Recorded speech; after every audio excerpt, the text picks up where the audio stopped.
नमस्कार, मैं कंचना झा स्वागत करती हूँ आप सबका अपने प्रोग्राम बोल कंचना झा के में। आज मैं रत्नों की बात करूँगी। ज्योतिष शास्त्र में रत्नों का बहुत ही महत्वपूर्ण स्थान है, या यूँ कहें ज्योतिष शास्त्र का एक अंग ही है रत्न। रत्नों की दुनिया बहुत ही रहस्यमयी है। एक ही रत्न किसी के लिए बहुत ही शुभ फलदायक होता है और वही रत्न दूसरे के लिए अशुभ फलदायी होता है। इसलिए रत्न जब भी आप पहनते हैं तो बिना एस्ट्रोलॉजर के कहे बिना, एडवाइस लिए बिना आप कोई भी रत्न धारण ना करें अपनी मर्जी से। आज मैं रत्नों की ही बात करूंगी। अगर रत्नों को छोड़ दिया जाए तो आप ग्रहों के लिए 3 चीज़ें और बचती हैं जिससे आप उपाय कर सकते हैं, यानी दान कर सकते हैं, विसर्जन कर सकते हैं और हवन कर सकते हैं। लेकिन रत्न जो महंगे और बहुमूल्य रत्न होते हैं वो आप एक बार विधिवत धारण कर लें तो उसके बाद उसे कुछ करने की आवश्यकता नहीं है, और वो अपने आप जो आपके जिस ग्रह के रत्न आपने पहने हैं उस ग्रहों से निकलने वाली किरणों को अट्रैक्ट करता है, आपके स्किन को टच करता है। ये आपके स्किन को टच कर रहा है अंदर साइड से, और यही आपको शुभ फल देते हैं।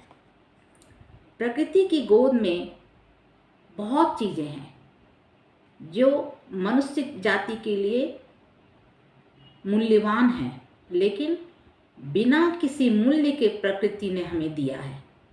पेड़ पौधे, झरने, पहाड़, नदियाँ, वनस्पति, सारे खाद्य पदार्थ सब धरती से ही उगते हैं ना, धरती में ही उगाए जाते हैं ना।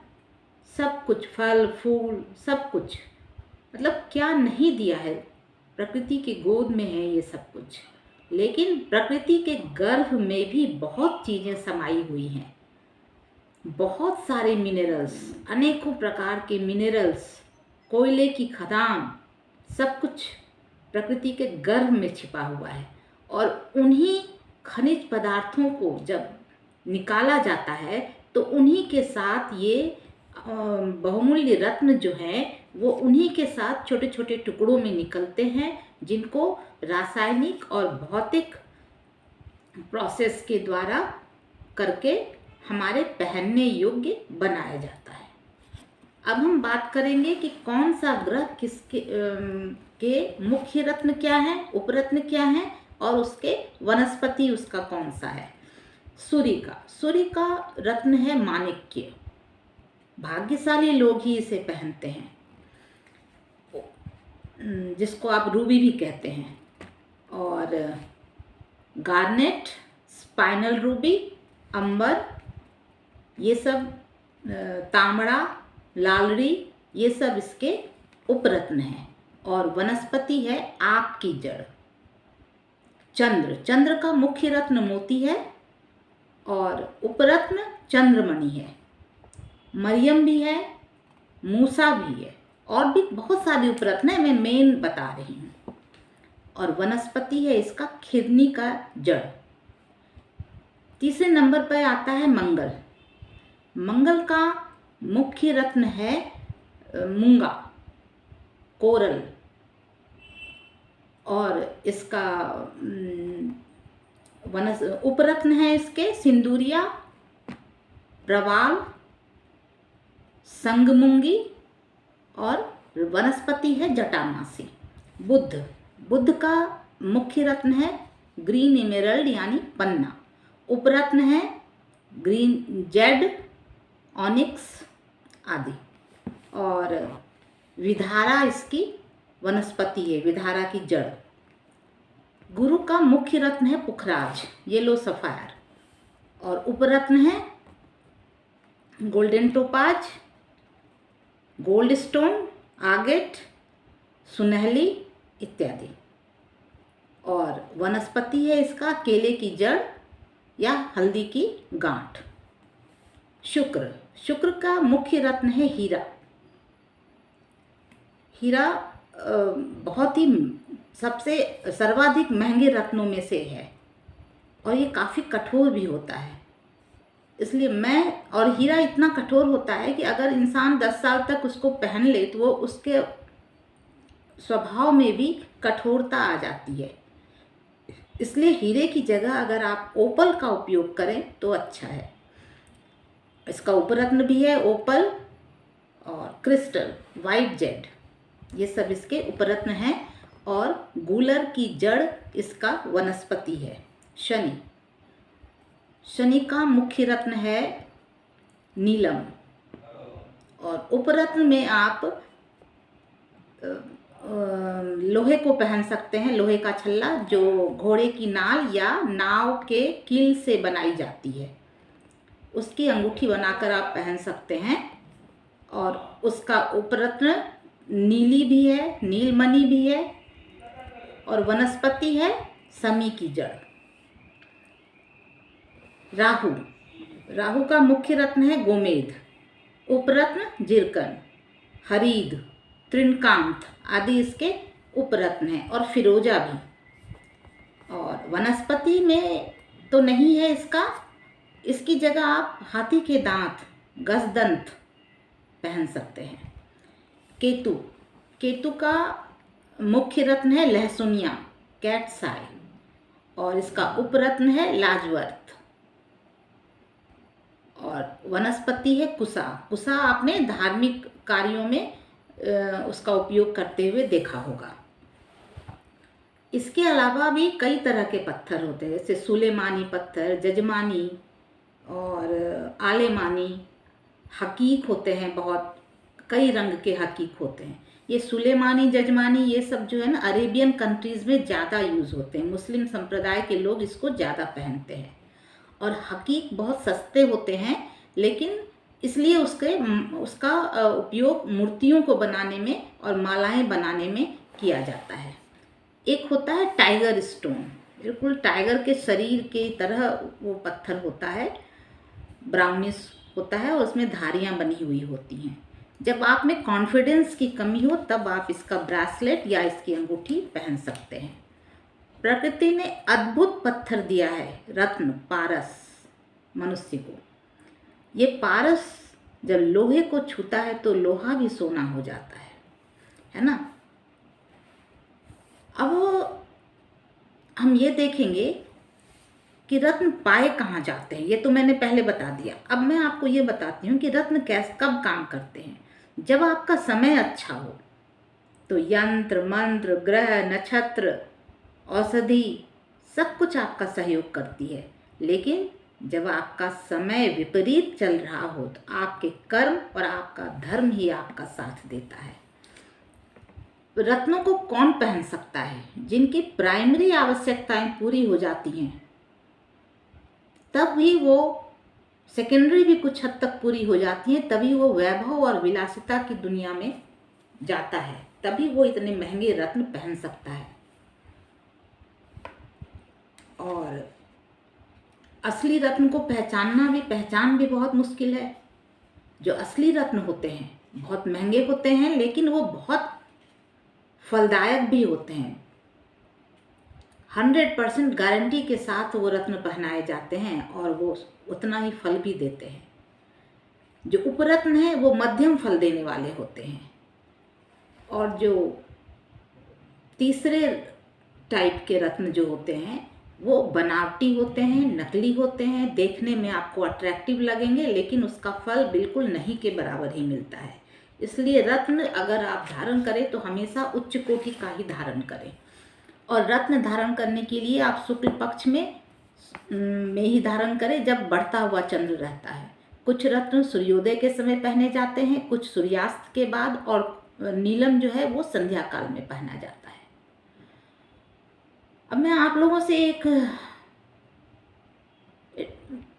बात कहना चाहूँगी कि मेरे वीडियो को आप लास्ट तक देखें, क्योंकि मैं हर वीडियो में एक अच्छी सी कहानी बताती हूँ जो जो मैं कहती हूँ उससे रिलेटेड होता है। हम क्या करते हैं, जब रत्न पहनने के बाद हमारा कुछ अच्छा भला होने लगता है, तब भी हम रत्न को उसका ये नहीं देना चाहते, उसको क्रेडिट नहीं देना चाहते, न ज्योतिष को न रत्न को। ये बहुत खतरनाक स्थिति है। आपको अगर लाभ होता है तो आपको जिसने एडवाइस दिया और जो रत्न आपने पहना उसका आदर कीजिए। मैंने एक वीडियो बनाया था ज्योतिषपुंज, उसको लास्ट तक देखिए अगर आपने नहीं देखा है तो। बहुत ही इंटरेस्टिंग है, लास्ट में बहुत अच्छी कहानी बताई है मैंने। और आज भी एक छोटी सी कहानी बताऊंगी। क्या है कि हम अपने घर के सदस्यों को, अपने नेबर्स को, अपने रिलेटिव्स को हमेशा ही अंडर एस्टिमेट करके देखते हैं। ज़्यादातर लोगों की आदत होती है, कुछ लोग नहीं भी होते हैं। तो अंडर एस्टिमेट करके किसी को भी ना देखें आप। कौन क्या है ये उसके रहन सहन से पता नहीं चलता, ना उसके चेहरे पर लिखा होता है, ठीक है ना। देखिए, साउथ इंडिया से एक ट्रेन चली, कुछ सालों पहले की बात है। उसमें 2 न्यूली मैरिड कपल बैठे हुए थे और उसी कंपार्टमेंट में एक सीनियर सिटीजन भी बैठा हुआ था, वो बिहार से था। तो उन्हें पता था बिहार के लोग, उनके दिमाग में ये भरा हुआ था कि बिहार के लोग ज़्यादा पढ़े लिखे नहीं होते, जबकि सबसे ज़्यादा आईएएस बिहार ही देता है। नई नई शादी हुई थी, वो दूसरी ही दुनिया में मस्त थे। तो वो आपस में जब बात करते थे तो इंग्लिश में करते थे ताकि वो कुछ समझ ना पाए, या तमिल में करते थे। और उसकी बातों में वो उस सीनियर सिटीजन की बहुत हंसी उड़ा रहे थे, मजाक बना रहे थे, क्योंकि वो उनकी दाढ़ी बढ़ी हुई थी, उनके डस्टी हेयर्स थे और मैले कुचैले कपड़े थे, रंग भी उतना निखरा हुआ नहीं था। तो वो पूरा मजाक बना रहे थे उस सीनियर सिटीजन का। कुछ समय के बाद उस सीनियर सिटीजन का डेस्टिनेशन आ गया, जहाँ उन्हें उतरना था वो स्टेशन आ गया। तो उतरने से पहले उन्होंने दोनों को एक एक गिफ्ट दिया, दोनों पेयर को, और कहा कि जब ट्रेन खुल जाए तब इसे आप देखना।